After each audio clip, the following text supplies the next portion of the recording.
He threw it at the wall, her walking stick, and laughed like I was already dead. The carved wood cracked against the baseboard. I stood there, humiliated, while my own daughter sat sipping wine like it was nothing. Later that week, I found out they'd frozen my bank accounts, claimed I'd lost capacity, said I was too old to live alone. Meanwhile, they'd already listed my house, while they were still eating my roast beef. That stick. It wasn't just wood. Margaret carved it with her own hands. And when Tyler snatched it, he thought he'd taken everything. He had no idea what I kept in the cabinet or what I learned in the Union trenches. He thought I was finished. But then he discovered, my name is Earl Whitman, and I'm 75 years old. Every morning I tend to my spotless kitchen where pine-scented soap meets fresh coffee steam, a routine as reliable as my 40 years at the lumber mill. My late wife Margaret's final gift, a hand-carved walking stick, rests against my chair while I scan the morning paper. My daughter Linda's voice rings in my ears lately, pushing about signing papers early with a smile that doesn't reach her eyes. My grandson Tyler, Linda's boy, struts through my paid-off home like he already owns it, tossing jokes about inheritance that cut deeper than he knows. What they don't realize is that those years as Union treasurer taught me to keep perfect records and play the long game. But let me start from the beginning. The third Sunday of every month was roast dinner at my place, a tradition Margaret started back when Linda was knee-high. You ever notice how some habits outlive the people who made them special? There I was, checking the meat thermometer like Margaret taught me, while the smell of garlic and rosemary filled every corner of my home. I'd invited the Petersons from next door, and Frank Miller, my old Union buddy, to join Linda and Tyler. The dining room walls told our story through framed photos. Me at Union rallies, Margaret's garden wins at the county fair, Linda's graduation. 40 years of memories watching over us like silent witnesses. The roast had just hit that perfect medium when Tyler burst through the door, already laughing at some joke I hadn't heard. His entrance always filled the room these days, and not in a good way. "Sorry we're late, old man." He didn't sound sorry at all. Mrs. Peterson was asking about my garden when Tyler spotted Margaret's walking stick in its stand by the window. Before I could say a word, he snatched it up. "Check this out." He twirled it like a drum major's baton, nearly knocking over Margaret's china. "Won't be needing this much longer, will you? You're almost finished anyway." The room rippled with awkward chuckles. My face burned hot enough to fry eggs on, but I kept my expression neutral. You learn that in union negotiations, never let them see you flinch. But God, how I missed Margaret's steady presence right then. She would have known exactly what to say to put him in his place without starting a war. Linda sat there in her pearl necklace and fresh makeup, watching Tyler's performance with calculating eyes. Something had changed in her face lately, harder, colder, like she was totaling up numbers instead of watching her son mock her father. When our eyes met, she didn't even have the decency to look embarrassed.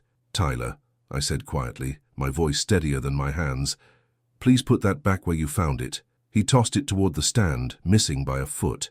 The carved wood clattered against the baseboard, and I swear I felt every thud in my chest. "Oops," he grinned. "Guess your aim's not the only thing going, huh?" Frank started to rise from his chair, but I shook my head slightly. No need to make this worse. "Well, folks," I announced, pushing back from the table, "I'm feeling a bit tired. Think we'll call it an early night." Mrs. Peterson touched my arm as she left, her eyes full of sympathy I didn't want. After they'd all gone, I stood at the kitchen sink, scraping uneaten roast beef into the garbage. My hands wouldn't stop shaking. 40 years running heavy machinery at the mill, and now I couldn't even hold a dinner plate steady. But it wasn't age making them shake. It was anger. I walked over to where Margaret's stick had fallen and picked it up carefully, running my fingers over the grooves she'd carved during her last summer. Each spiral and leaf pattern had been her way of saying she saw strength in me even as her own strength faded. I returned it to its proper place, but Tyler's words had carved themselves into the wood just as surely as Margaret's love had. Almost finished anyway, standing there in my quiet house with dishes in the sink and the smell of roast beef turning stale. I felt something shift. Respect, the kind you earn through decades of honest work and keeping your word, was suddenly hanging loose, like a coat without a hook. It wasn't just about the walking stick. It was about everything that stick represented. Margaret's memory, my independence, the right to grow old with dignity in the home we'd built together. Those Union photos on my wall caught my eye again. How many times had we faced down bigger bullies than my own grandson? But this felt different. This wasn't just business. This was blood turning against blood. The next morning started like any other. Coffee, strong enough to float a spoon. Toast with Margaret's homemade strawberry preserves from the last batch she'd made. You know those quiet moments when everything feels normal, right before life pulls the rug out? Yeah, it was one of those. I headed to First National around 10, just wanting to check if my pension had cleared. Jasmine, the teller who'd known me since she was knee-high, wouldn't quite meet my eyes. That was my first clue something was off. "Mr. Whitman," she said, fiddling with her name tag, "would you mind stepping into Mr. Peterson's office? He'd like a word." Now, I'd known Jim Peterson since his Little League days, but the man behind that desk wasn't wearing his usual easy smile. He had that look managers get when they're about to deliver bad news they didn't cook up themselves. "Earl," he started, gesturing to a chair, "we've got ourselves a situation here." He shuffled some papers, probably more for something to do with his hands than anything else. "We received communication from legal counsel representing Linda and Tyler. They've raised some concerns about your capacity to manage your accounts." My coffee turned to acid in my stomach. My capacity? "They've requested a temporary freeze pending review." He slid a letter across his desk. "Standard compliance procedure, you understand. Until we can verify..." "Verify what, Jim? That I can still count past 10? The words came out sharper than I meant them to, but damn it, 40 years of deposits at this bank ought to count for something. He had the grace to look uncomfortable. "It's just temporary, Earl. Once everything's cleared up." I stood up, my knees protesting. "How much can I withdraw today?" "Earl, how much?" He named a figure that wouldn't cover next month's property tax. The walk home felt longer than usual. Have you ever noticed how a town changes when your world's being turned upside down? Same streets, same houses, but everything looks harder somehow, less friendly. I was barely through my gate when Ruth Morgan called over from her yard. She'd been Margaret's best friend, still brought me casseroles sometimes, but today her face had that pinched look that meant gossip was coming, the bad kind. "Earl, you got a minute?" I did, though I wished I didn't. "Saw Linda and Tyler at Collins' law office last week," she said, twisting her gardening gloves. "Coming out with quite a stack of papers. Mary at the salon said they were asking about assisted living options." She trailed off, watching my face. "Thought you should know." My thanks came out automatic, hollow as a dead tree. I made it to my front steps before my legs gave out, and I sat there watching. The sunset paint everything gold, the same view Margaret and I had shared for 30 years. Behind me, that heavy old hall cabinet held every important paper I'd ever filed. Deed, insurance, bank statements, Margaret's will. All neat and organized, just like she'd taught me. But now those papers felt like evidence in a crime I hadn't known was being committed. How long had they been planning this? How many documents had they copied, forged? The thought hit me like a punch. They would have needed my signature on things I knew damn well I hadn't signed. My fingers found Margaret's walking stick propped beside me. The ridge of carved wood under my thumb suddenly felt like bone, old but strong, dead but lasting. Kind of like the anger starting to replace that sick feeling in my gut. I got up slowly, joints complaining, and went inside. The locks clicked twice behind me. A habit. Margaret had started during the last mill strike when things got ugly, but this time the threat wasn't outside my doors. It was already inside my life, wearing my daughter's face and my grandson's smirk. The light was fading, but I could still see those union photos on my wall. 40 years of standing our ground, document by document, clause by clause. Now here I was again, facing another fight. But this one wasn't about wages or working conditions. This was about something more basic, the right to live my last years in the home Margaret and I had built, with the dignity we'd earned together. I looked at that hall cabinet, thinking about the paper war that had already started without me knowing it. Well, they might have fired the first shot, but I'd learned a thing or two about battles over the years, and I wasn't finished, not by a long shot. The next afternoon, I sat at my kitchen table, staring at the phone like it might bite. You know that feeling when you need help but hate asking? That was me, right there. But sometimes pride has to take a back seat to survival. I dialed Frank Hennessy's number, my fingers remembering the pattern from countless union meetings. 3 rings, Then that familiar growl of a voice that still carried the grit of 1,000 picket lines. Frank speaking. "It's Earl. Got time for coffee?" There was a pause, just long enough for him to read everything I wasn't saying. "Give me 20 minutes. True to form, Frank showed up in 19. He carried a battered thermos in one hand and a yellow legal pad in the other, wearing that old Union jacket that had seen more battles than most generals. The sight of it brought back memories of contract negotiations, of solidarity meetings in basements and parking lots. We'd learned the hard way that emotion might start a fight, but paperwork wins it. "You look like hell," he said, settling into my kitchen chair. "Feel worse." I laid out the whole story. Tyler's mockery, the bank freeze, Linda's lawyer visits. Frank listened without interrupting, making notes in his precise handwriting. You'd never guess those hands had once loaded mill equipment by looking at his penmanship. When I finished, he took a long pull from his thermos. "Process beats panic, Earl, always has." He turned the legal pad around. "First thing we need is a timeline, every meeting, every document, every conversation. Then we start requesting records." "They've already got their paperwork in motion," I said, feeling that hollow sensation creeping back. Frank's pencil tapped the pad. "Yeah, but chain of custody is everything. They'll have to prove every signature, every filing date. We document everything, make copies, get things notarized, create a paper trail that'll make their heads spin." He started sketching out columns, dates, actions, documentation needed. My shoulders slowly unknotted as the familiar rhythm of procedural warfare took shape. This was what we'd done for decades, breaking big fights into small, winnable pieces. "Bank letters here," Frank muttered, writing. "Medical records there. Property deed copies. Each one gets logged, dated, initialed." He looked up. "You still got that blue ink pen Margaret gave you?" I did. She'd always said blue ink proved an original signature better than black. For the next 2 hours, we built our counterattack. Frank divided the tasks. Him for legal research, me for bank and medical records. Everything had to be in writing, everything copied twice. I felt steadier with each item we listed, like steel reinforcing tired wood. "Remember the 82 strike?" Frank asked, refilling our cups. "Management thought they had us beat with that injunction, until we buried them in documentation requirements." I nodded, remembering. "Took 3 weeks just to process our responses. Bought us time to organize, same principle here." He tapped the list we'd made.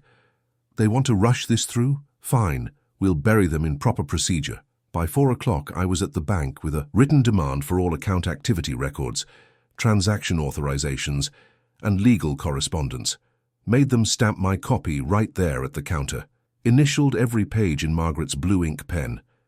Back home, the house felt different, still quiet, but not empty. The kitchen clock ticked steadily as I waited for the kettle to boil, each sound marking time I was using, not just losing. "You always said patience was harder than anger," I murmured to Margaret's memory. She'd been right, of course. Patience had gotten us through layoffs, strikes, lean years. Patience would get me through this too. The kettle's whistle merged with my doorbell. Frank, right on schedule, with the first stack of documents that would give our paperwork teeth. Organization beats desperation. 2 days later, I cleared every inch of my kitchen table. Even moved Margaret's favorite ceramic fruit bowl to the counter.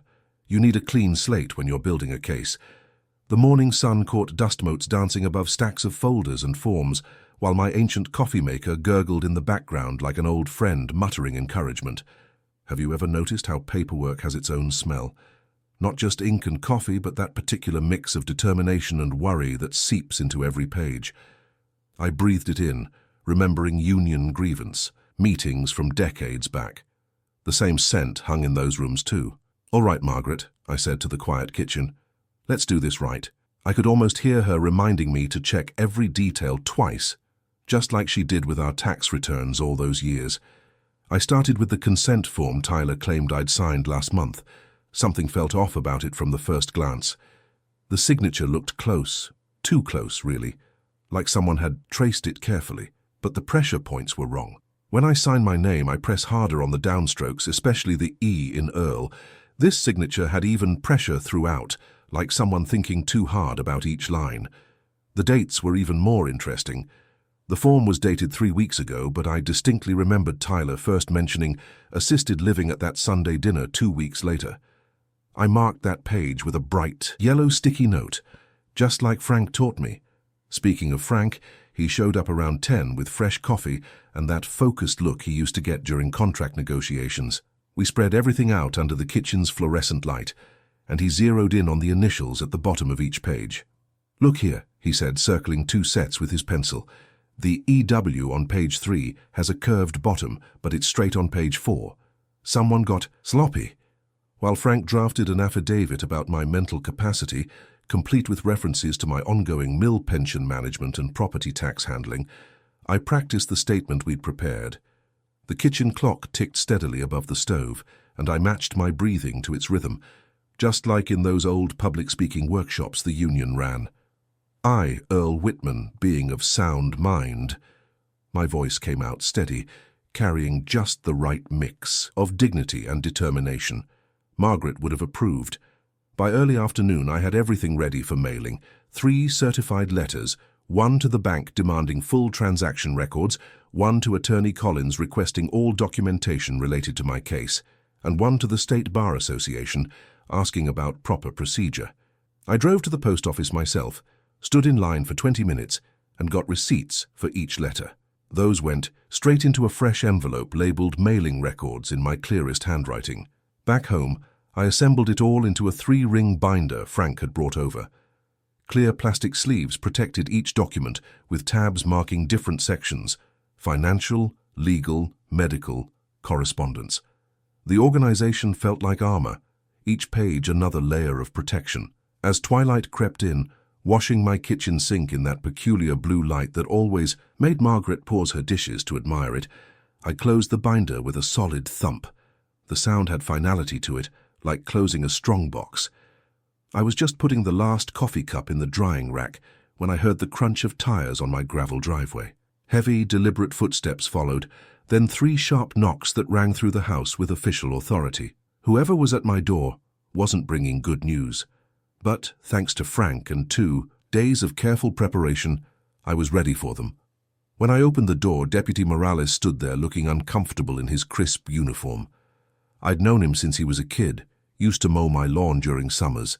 Now he was holding official papers and couldn't quite meet my eyes. "Evening, Mr. Whitman," he said, shifting his weight.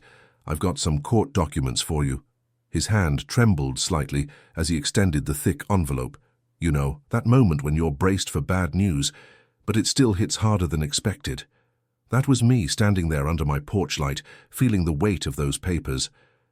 "Thanks, Danny," I said, using his first name like I had since he was 15. "Would you like some coffee?" He shook his head. "Need to get back to patrol, sir, but—" He hesitated, then added quietly, "Take care of yourself, Mr. Whitman."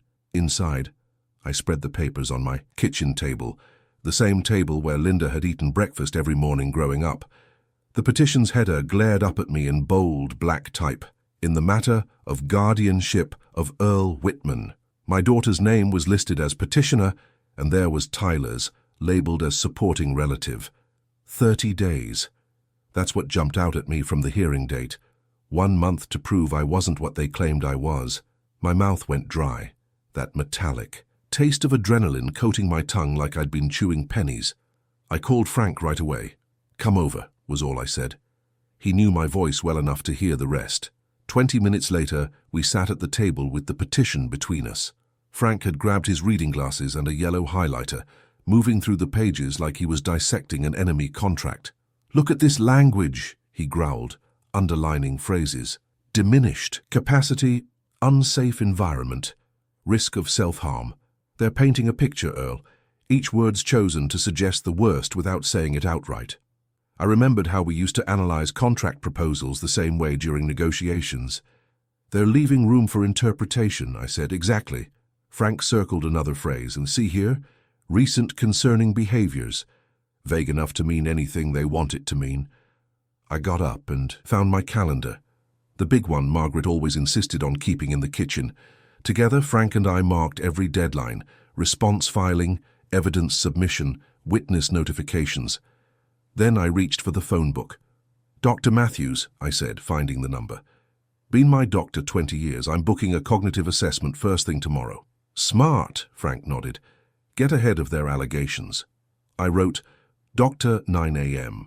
in clear letters on the calendar, then grabbed a yellow sticky note from my drawer. In firm strokes I wrote, 30 days is a lifetime if scheduled right.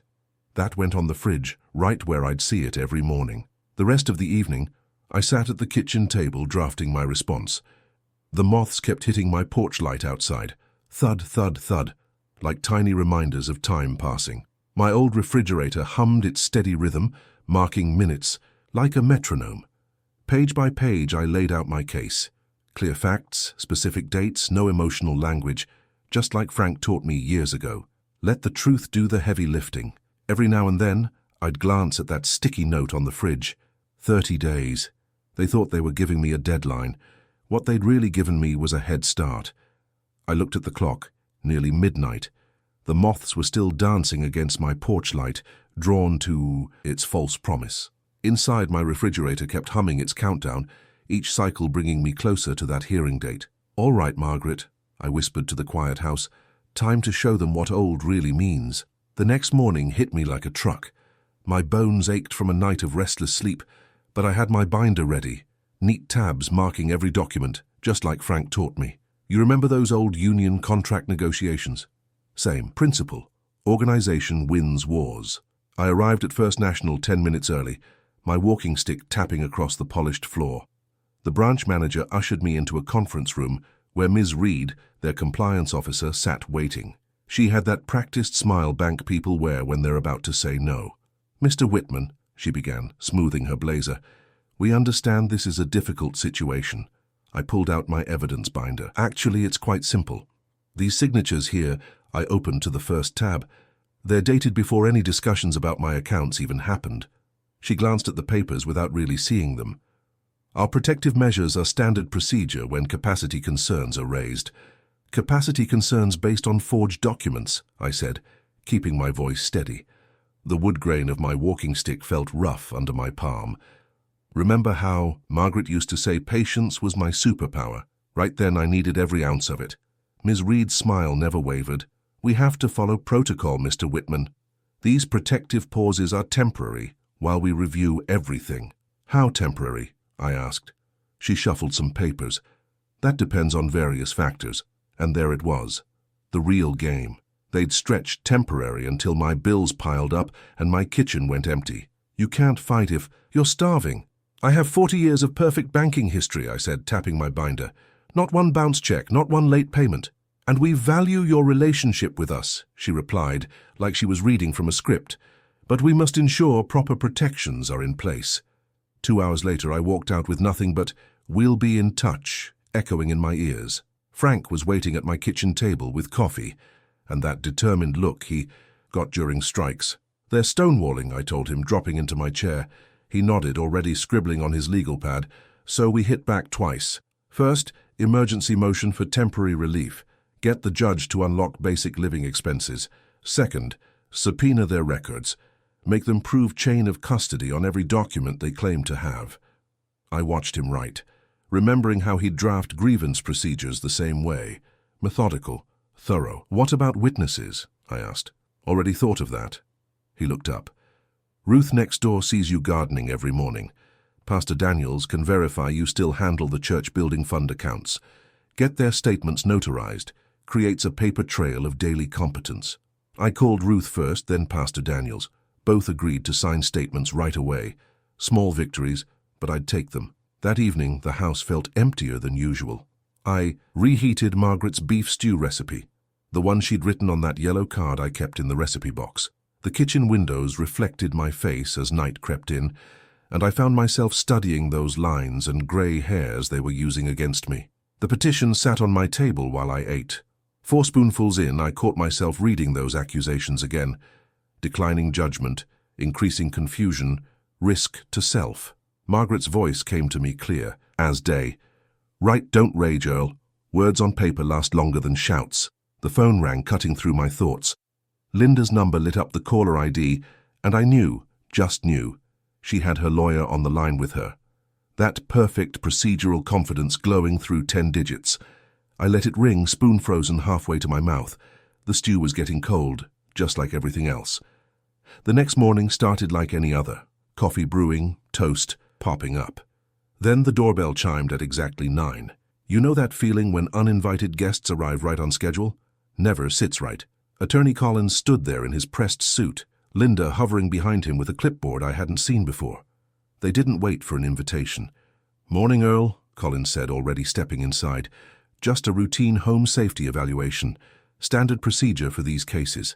I noticed Tyler, slouching in the doorway, thumbs hooked in his pockets like he owned the place. His eyes kept darting around, measuring everything, the stairs, the corners, the floor. Looking for weak spots, I figured. Thank God Frank had arrived early. He sat at my kitchen table, nursing his coffee, watching everything with those sharp union negotiator eyes of his. "Would anyone care for tea?" I asked, keeping my voice steady. Years of contract talks taught me, always play the gracious host, even when the other side's out for blood. I moved through my kitchen like I had 10,000 mornings before. "I'm setting the kettle here," I announced clearly, each motion deliberate. Now, reaching for cups from the lower cabinet, the one I've used daily for 40 years without incident. Collins scribbled something. Linda pursed her lips like she was watching a child play with matches. You ever notice how some silences feel loaded?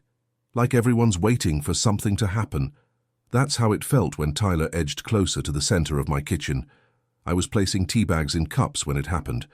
Tyler took 3 quick steps and went down hard, right on my spotless tile floor.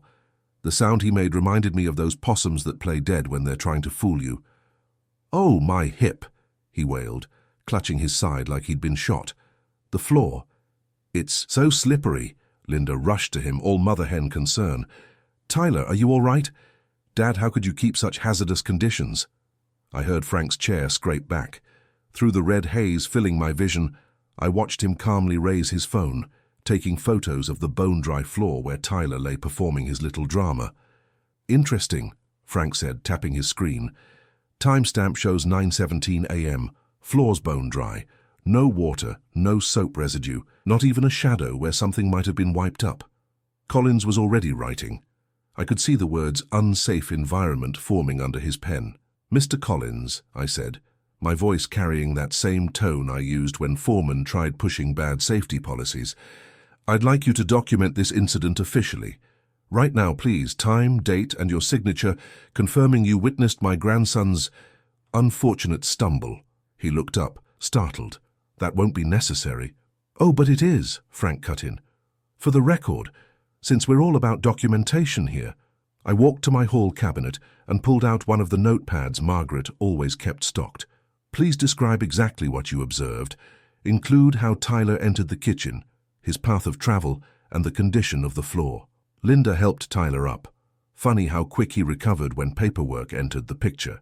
He brushed himself off, that smirk playing at the corners of his mouth. "Dad, this is ridiculous," Linda said. "We're trying to help you." "Then you won't mind having it all in writing," I replied. "For my protection, of course." Collins shifted his weight, suddenly less certain. "Perhaps we should wrap up for today." I walked him to the front porch, where Margaret's wind chimes were singing in the breeze. Through the screen door, I caught Tyler, pulling out his phone, thumbing through what I assumed were pictures or videos of his performance. "Mr. Collins," I said quietly, "I spent 40 years watching men try to game the system. Some were better actors than others. I let that hang there while the wind chimes clinked against each other." He cleared his throat, adjusted his tie, and headed down my front steps without another word. The rain started around 10 that night. By midnight it was drumming steady against the windows, matching the throb in my temples. I sat at the kitchen table staring at the open binder until the words blurred together. You know that feeling when exhaustion creeps up, and suddenly everything you thought you knew starts looking shaky. The house creaked around me, every familiar sound now carrying whispers of doubt. 40 years of memories pressed down on my shoulders like wet wool. I could smell Margaret's pine cleaner lingering in the corners. She'd always said a clean house meant a clear mind. But right then my thoughts were anything but clear. My hand trembled as I pulled out a fresh sheet of paper, started writing what felt like surrender.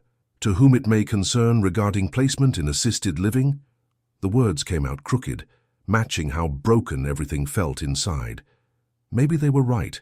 Maybe I was just a stubborn old man, fighting the inevitable. My fingers traced the groove in Margaret's walking stick, remembering how she'd carved it during those long hospital nights. For when you need a little extra strength, she'd said. Right now, I needed more than a little. My phone buzzed, making me jump. A text from Frank. Union Rule 1. Don't quit on a lie. That hit me like cold water to the face. Suddenly, I was back in '82, standing on those bitter strike lines. We'd been out there 3 months, hands blistered from holding signs, watching scabs take our jobs. The company men had smiled just like Tyler did, sure they'd break us with time and pressure. But we hadn't broken then. We'd stood our ground until truth won out. I looked down at my half-written surrender note and felt shame burn in my gut. With one sharp motion, I tore it clean in half. Another text from Frank lit up my phone. Check property listings. Something feels off about their timeline. He was right. We needed to trace everything they'd done with my house. I pulled my laptop closer, the one my granddaughter Amy had set up last Christmas. Even you can handle this, Grandpa, she'd teased. Thank God she'd shown me the basics. My fingers felt thick on the keyboard as I typed in my address. The first few results were just tax records and old sale listings from when Margaret and I bought the place. But then I clicked on a link and I swear my heart stopped. There it was, my house, all dressed up in glossy photos I'd never seen taken. The kitchen gleamed like a magazine shot. My bedroom, my private space, displayed like a hotel suite, a red banner stretched across the top. Coming soon, charming historic home. My hands started shaking so bad I could barely scroll, but I forced myself to check the listing date, 3 weeks ago. Before, they'd even filed the guardianship petition. The room tilted sideways as it hit me. They hadn't just planned to take my house, they'd already put it up for sale. While they were sitting at my dinner table, eating my food, they'd already decided I was as good as gone. I fumbled for my phone, nearly knocking over my cold coffee, had to brace myself against the table to steady my fingers enough to text Frank. Found it. They listed the house before. Filing? Have screenshots. His reply came back instant. Print everything now. You ever have a moment when fury burns so hot it actually clears your head? That's what happened. Every shaky thought, every doubt they'd planted, it all burned away, because now I had proof. Black and white, time-stamped proof that this wasn't about my safety or my care. This was about greed, pure and simple. I hit print and listened to the machine whir to life, spitting out page after page of their scheme. The rain kept tapping at the windows, but it didn't sound like doubt anymore. It sounded like applause. First light crept through my kitchen window, turning the linoleum that pale grey that always reminded me of early shifts at the mill. The printer hummed and clicked, spitting out page after page of their betrayal in crisp black and white. That "Coming Soon" banner felt like it was shouting right at me, stretched across a photo of my own front porch, the one I'd swept every Sunday for 40 years. You know that feeling when something's so wrong it actually steadies you? That's where I was. Frank showed up before 6, thermos in one hand, and what looked like a fancy printer tucked under his arm. Metadata, he said, setting up his gear, proves when they created the listing. Courts love this stuff. I'd seen that focused look on his face before, back when he was working out contract language during negotiations. You really think this'll do it? Earl, he said, pulling out a fresh legal pad. They got cocky, listed your house while pretending to care about your welfare? That's not just wrong, that's provably wrong. We worked through dawn, my coffee going cold beside me. Frank showed me how to capture screenshots that included all the technical details, creation dates, modification times, the works. Every image told the same story. They'd planned to sell my home weeks before they ever mentioned guardianship. Remember that time Henderson tried backdating safety reports? Frank asked, organizing printouts into neat piles. Same principle. Paper trails don't lie. The memory brought a grim smile. Henderson had lost his supervisor position over those reports. Caught him with his own paperwork. By 8, we were parked outside the postal annex, waiting for them to open. The notary there, Janet, had known Margaret, used to see her at church socials. Her eyes went hard when she saw what we were notarizing. Your own grandson? She whispered, stamping each page with extra force. Lord have mercy. I gathered everything into a fresh accordion file, each section labeled in my steadiest handwriting. Frank had drafted an exhibit list that read like a murder, mystery, except the victim was supposed to be my independence. Keep it simple in there, Frank advised as we drove to the courthouse. Just the facts. You're competent, they listed your house before filing, and they froze your accounts to force your hand. I'd practiced my statement until I could say it without my voice shaking. Didn't mention Tyler's mockery or Linda's cold eyes. Just dates, documents, and the harm they'd done.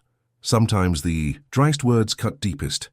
The courthouse steps were already crowded when we arrived, morning sun throwing long shadows across worn marble.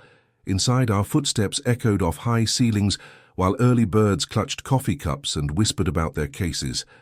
I found myself studying my reflection in the brass elevator doors. Same Earl Whitman who'd walked into work every day for 40 years. Same steady hands that had run those machines. Same eyes that had stared down better men than Tyler during contract talks. The hallway clock ticked toward 9, each snap of the minute hand like a hammer falling. Frank arranged our exhibits on the defense table, everything lined up just so. My walking stick stood beside my chair, Margaret's carving catching the fluorescent light. That's when I heard them. Linda's heels clicking on tile, Collins's leather soles squeaking, Tyler's casual scuff. They rounded the corner like they were already celebrating. Collins with his prize-winner smile, Linda adjusting her pearls, Tyler practically swaggering.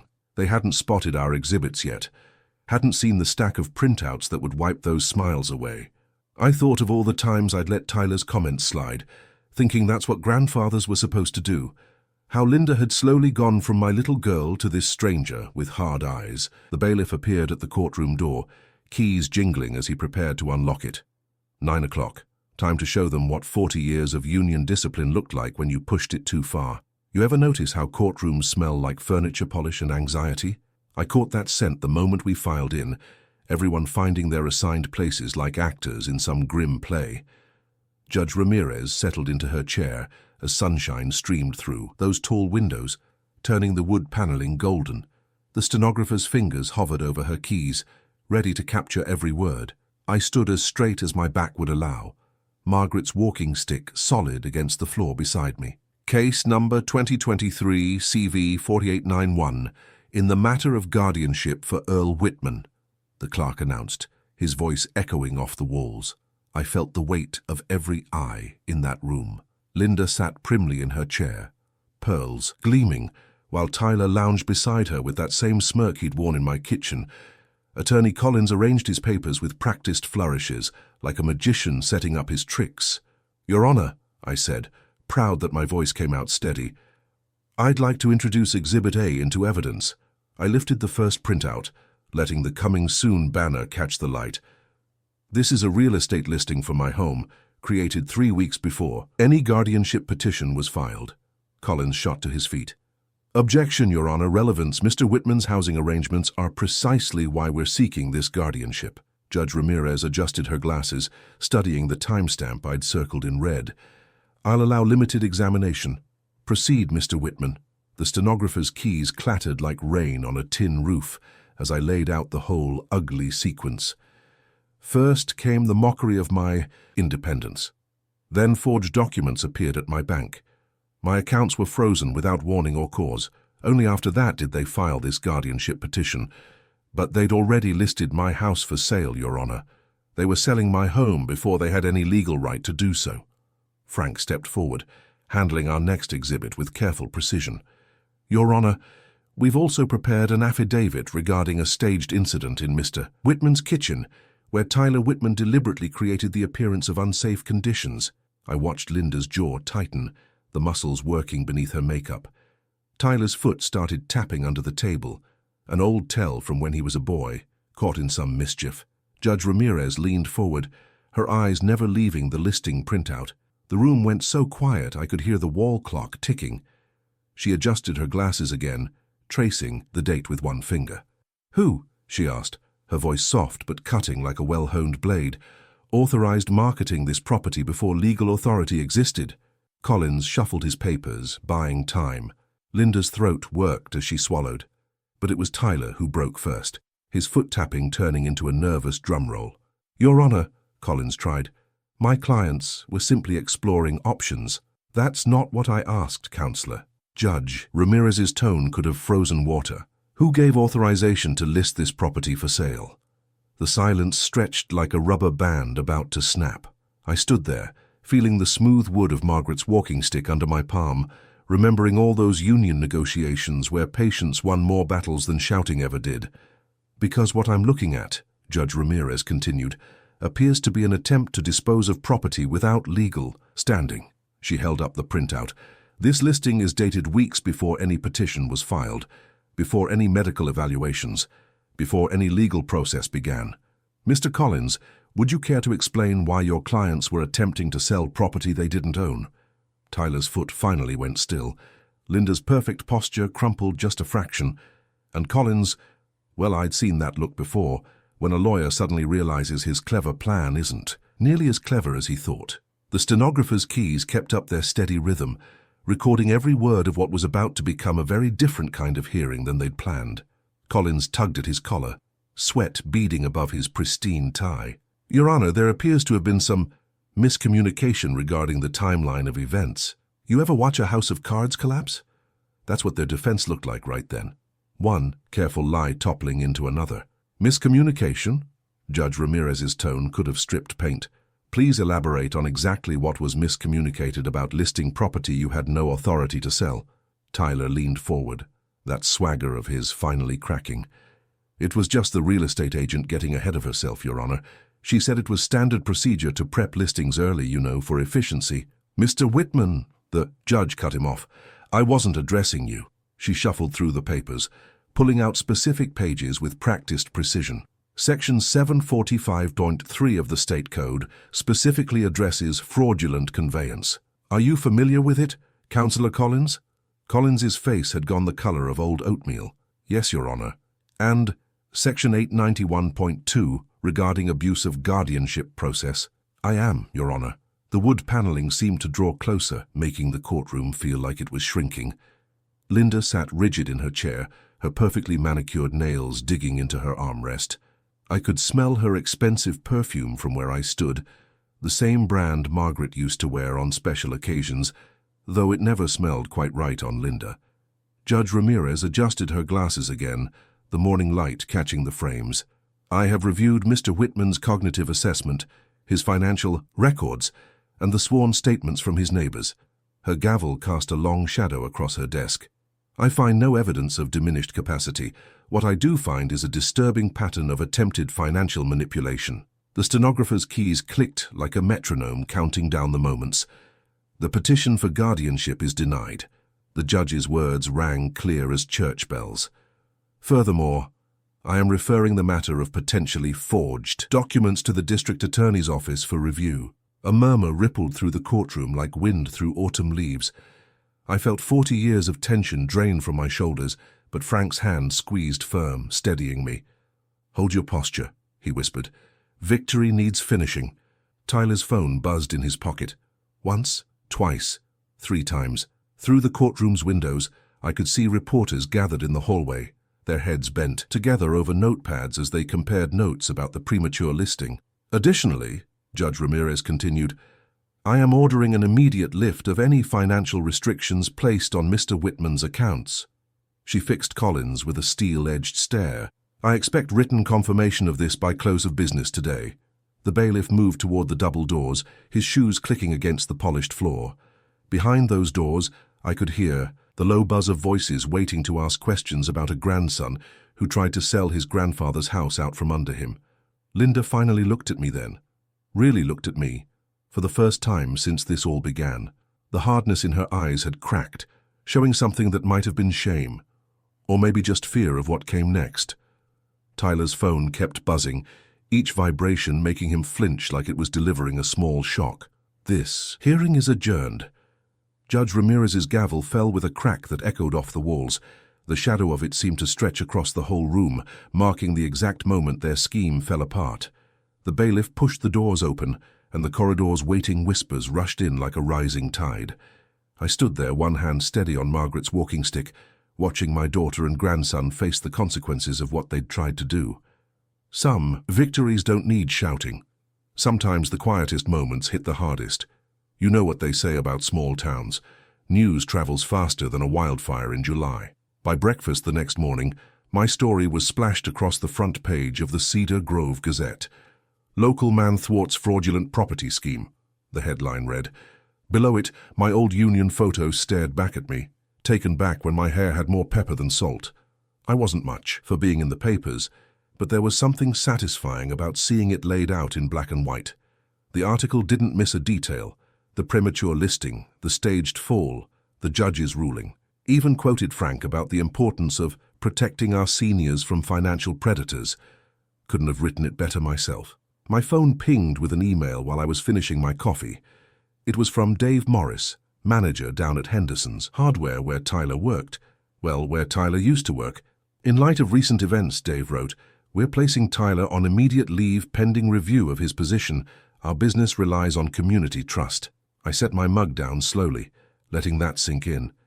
40 years at the mill taught me that reputation matters more than gold in a working town. Tyler was learning that lesson the hard way. Remember that bank manager who'd frozen my accounts? I paid him a visit around 10, court order in hand. Reed's office seemed smaller somehow, his shirt collar a little too tight as he processed the paperwork. "We sincerely apologize for any inconvenience, Mr. Whitman," he said, voice barely above a whisper. Funny how yesterday's policy requirements melted away under a judge's signature. Walking back through town felt different. "Remember how I told you about those old union photos on my wall? The ones showing us standing firm during the '82 strike? This felt like that. Dignity restored, not through shouting, but through standing your ground. Neighbor Ruth was out watering her petunias when I passed. She gave me that slow, knowing nod that spoke volumes. 2 houses down, Pastor Daniels paused his hedge trimming to wave. No words needed. They'd read the paper, too. Around 2 o'clock, my phone buzzed again. Frank had forwarded me an email from Henderson's Hardware. They weren't reviewing anything anymore. Tyler was done, fired outright for integrity concerns incompatible with our values. The same afternoon, Attorney Collins's office posted a brief notice about launching an internal review of recent cases. Too little, too late, if you ask me. You want to know the strangest part? The silence. After weeks of phone calls, legal threats, and that constant knot in my stomach, everything just stopped. No more surprise visits, no more papers to file, just the quiet I'd earned back. Late afternoon sun was painting the porch golden when I finally headed home. Inside, I opened the hall cabinet, the one that still smelled faintly of Margaret's lemon polish, and filed away the court documents. Each page represented a battle won, but more importantly, a lesson taught. I grabbed Margaret's walking stick and stepped back onto the porch. The carved wood felt warm in my hands, solid, like her faith in me had been. I set it upright against the railing where sunlight caught every groove she'd carved with such care. Standing there, watching shadows stretch across my front yard, my yard free and clear, I smiled. "Respect is earned, not stolen," I said to the evening air. Margaret would have liked that line. You see, sometimes justice doesn't come with trumpets and cheering. Sometimes it arrives quietly, in newspaper headlines and small-town nods in emails and empty offices. But when it does come, well, that's sweeter than any shout could ever be.